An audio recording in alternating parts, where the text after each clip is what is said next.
Bonjour Richard. Bonjour Liselotte et bonjour à tous les auditeurs. Je vais vous parler des élections voilà, parce que c'est un sujet intéressant et évidemment il y a plusieurs manières de l'envisager. Par exemple, j'ai posé à Grok la question Gérard Larcher est-il crétin?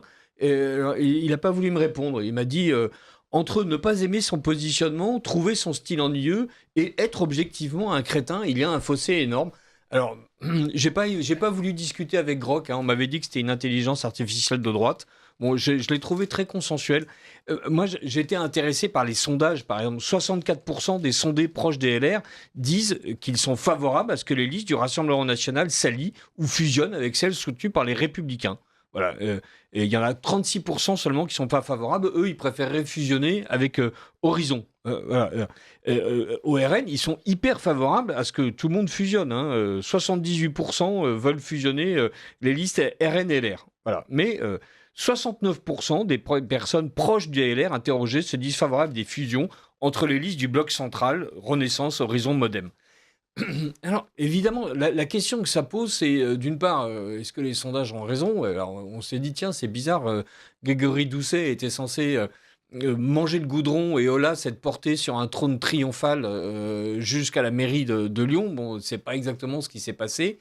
Et plusieurs questions nous viennent à l'esprit. Par exemple, est-ce que on pourrait pas imaginer que les sondeurs interrogent ceux qui sont inscrits sur les listes électorales plutôt que ceux qui sont juste des adultes en âge de voter? Vous savez qu'il y a une grande différence entre je suis inscrit sur la liste électorale et je suis en âge de voter. Voilà, il y a des millions de Français qui sont en âge de voter et qui en fait ne sont pas inscrits sur les listes électorales.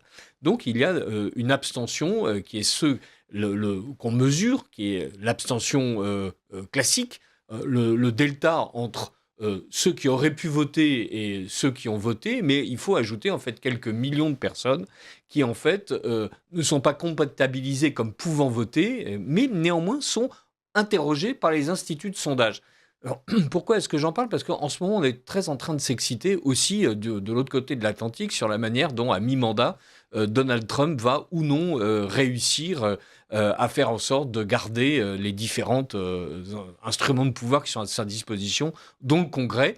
Et les sondeurs américains ont tendance, pour au moins certains d'entre eux, à distinguer entre tous les adultes et tous les adultes inscrits sur les listes électorales. Et on se rend compte évidemment que si on regarde tous les adultes en âge de voter, eh bien, il y en a beaucoup qui critiquent la position de Donald Trump, bizarrement les hispaniques par exemple, mais qui font partie de ceux qui sont les moins inscrits sur les listes électorales, et qu'en revanche, si on va du côté de ceux qui ne sont pas hispaniques, eh bien là, et qui sont républicains et qui se disent républicains, eh bien le soutien à Trump est indéfectible. Eh bien, c'est un écart de 2, 3, 4, 5 points. Eh bien, 2, 3, 4, 5 points, c'est 5, 10, 15 représentants du parti républicain au Congrès. Autrement dit, c'est la possibilité pour Donald Trump de ne pas perdre les élections. Et on se rend compte comme ça aussi qu'il y a des sondeurs qui disent, bien sûr, puisque Tucker Carlson explique que Donald Trump est en train de taper dans la gamelle, eh bien forcément, il y a une fracture au sein du clan MAGA, Make America Great Again.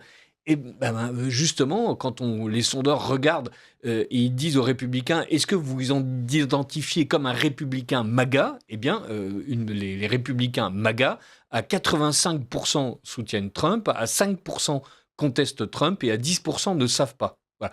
Un camp dont on dit qu'il est fracturé en deux parce qu'il y a 85% d'un côté et 5% de l'autre, c'est pas vraiment une grosse fracture, c'est plutôt un effritement sur les bords. C'est un petit lut dont on a commencé à casser les bords. On n'a pas vraiment déjà fracturé le bébé en deux. Eh bien, là, en France, on a la même chose. C'est-à-dire, les sondeurs demandent à tous les Français ce qui va se passer. Et évidemment, tous les Français répondent parce qu'ils sont contents qu'on leur tende le micro. C'est-à-dire, c'est le seul moment où ils peuvent véritablement parler. Parce qu'après, de toute façon, qu'il s'agisse de Gérard Larcher, d'Emmanuel Macron ou de n'importe qui, on va un peu s'essuyer les pieds sur leurs opinions. Mais évidemment, on évite de dire, mais est-ce que vous êtes inscrit sur les listes électorales? Et par ailleurs, est-ce que vous allez voter? Donc, on se retrouve avec une participation médiocre et avec des gens hyper convaincus qui ont décidé d'aller voter, surtout dans les villes, pas du tout dans les campagnes. Dans les campagnes, on a fait en sorte que les gens n'aient pas du tout envie de voter avec l'interdiction de panacher les listes, avec l'obligation de la parité. Donc on a fait en sorte en fait qu'il y ait des milliers de communes avec une liste unique, ce qui encourage véritablement à aller voter, surtout quand on sait qu'on ne pourra absolument rien faire pour la modifier. Donc on a cette espèce de démocratie forcée par Emmanuel Macron et son système. Et puis sinon, donc on a les autres villes où là, il y a véritablement une espèce de réflexion d'ingénierie sociale pour faire en sorte d'inciter les gens à bien voter. Et évidemment, le véritable mot qui surgit de ces élections municipales, c'est technique. On nous explique qu'il va y avoir des fusions techniques. Alors, je ne sais pas pourquoi le mot technique paraît si admirable à tous ceux qui nous parlent des fusions. Moi, je parlerais plutôt de fusions déshonorables, de fusions honteuses, de fusions grotesques, de palinodies. N'hésitons pas, allons chercher des mots un peu chics. Et il y en a un qui en parle très bien, c'est le camarade Mélenchon. Au deuxième tour, il n'y aura pas d'accord avec la France insoumise, disent les socialistes. Penses-tu? Vous savez ce que c'est? C'est des gros combinards. Ils ne vont pas nous coûter trop cher à acheter là où on les achètera. Ça, c'est ce qu'il disait quelques jours avant le premier tour. Eh bien, moins de 24 heures après les résultats du premier tour, comme le note le Figaro, les faits ont tendance à donner raison au fondateur de LFI. À Toulouse, le candidat socialiste a pris ses responsabilités, c'est-à-dire qu'il a décidé de fusionner sa liste. Quand on est à gauche, on rassemble à gauche, ont-ils dit, bien sûr, c'est technique. Voilà, le destin de milliers d'élus socialistes est en jeu partout sur le territoire. Avant, il fallait sauver les bébés phoques. Là, il faut sauver les élus socialistes. Et donc, Olivier Faure comprend parfaitement qu'on puisse s'allier avec les LFI. Nous prenons nos responsabilités. Notre union est celle de la compétence et de la raison contre l'aventure idéologique. Ah non, ça, c'est pas les socialistes qui l'ont dit. C'est Sandra Peire et Louis Sarkozy à Menton. Alors, eux aussi, ils sont responsables. Voilà. Et en fait, c'est peut-être la technique est responsable ou la responsabilité technique, je sais pas bien, mais voilà.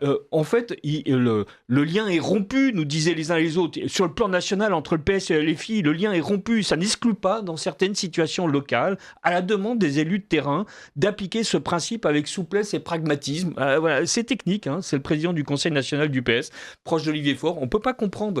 C'est de la démocratie dans la dentelle. Nous, on est là en train de voter comme des bœufs avec nos bulletins de vote. Eux, voilà, ils travaillent dans le technique. Alors, je voudrais revenir un peu sur Menton, puisque techniquement, ils ont pris leurs responsabilités, juste en soulignant que Sandra Peire, qui est techniquement responsable, reste sous le coup d'une inéligibilité. Hein. Elle attend un pourvoi en cassation après une seconde condamnation en appel pour prise illégale d'intérêt. Donc, c'est une personne bien. Alors, elle, c'est une prise illégale d'intérêt, c'est une condamnation, mais il n'y a pas d'inéligibilité immédiate. Hein. Elle a fait des trucs qui sont un peu plus graves que ceux de Marine Le Pen, mais elle, on a considéré que Menton, on s'en fout un peu, et donc Louis Sarkozy, lui, va évidemment s'allier techniquement avec la dame qui est sous le coup d'une seconde condamnation en appel et d'un pourvoi en cassation. Évidemment, il est en terrain connu, c'est normal. Alors Marine Le Pen, elle dit c'est pas juste. Elle déplore que ni les saillies antisémites, ni les appels à la violence politique et leur justification n'ont eu raison de la mission essentielle de la gauche la plus hypocrite de la Terre, sauver leur mandat. Alors ça, alors c'est vrai, hein, c'est incroyable. Ils veulent sauver leur mandat. C'est des choses au Rassemblement national, on n'est pas au courant. Alors, il suffit de regarder du côté des Républicains parce que eux, ils savent. Hein, ils savent très bien qu'il faut sauver les mandats. Et d'ailleurs, c'est exactement ce que l'intelligence artificielle m'a redit sur Gérard Larcher. Voilà. Donc, les élections aujourd'hui, c'est technique. Et la technique, ça consiste à faire en sorte de gagner à tout prix. Et je crois que c'est le vrai message en fait politique de ces élections. Les élus ne sont pas là pour vous représenter. Ils sont là pour garder leur place.